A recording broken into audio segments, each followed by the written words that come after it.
Hi, Rob Linhart here in the Hazel's Wine Department. Here we go with Zuper Sales for the week of November 29th. John was the first one to pull you down. He took one drink and he started to clown. Passed you the Hazel, Jane, and Jack.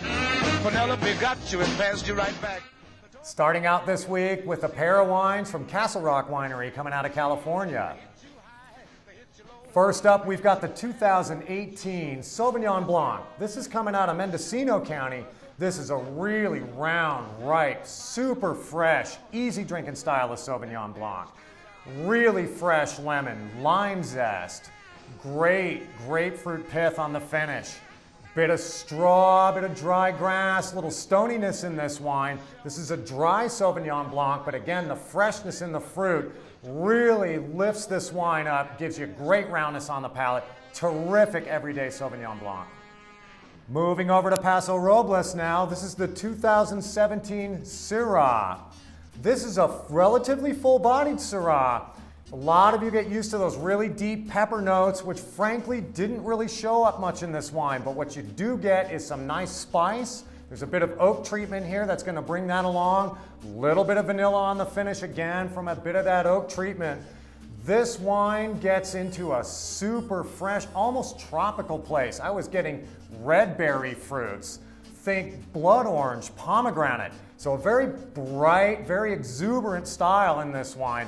Another really easy drinking, good all-around effort from Castle Rock. Heading over to Spain now, we've got two versions of Cava from the same producer. This is the Comte d'Estel Brut and Brut Nature Cava. We'll get into the differences between the two shortly, but first I want to talk about the similarities here. They're both going to bring you some really nice, fresh, crisp red apple, Asian pear. You'll get some lovely floral notes, especially on the finish. Think plum blossom, a little bit of citrus blossom.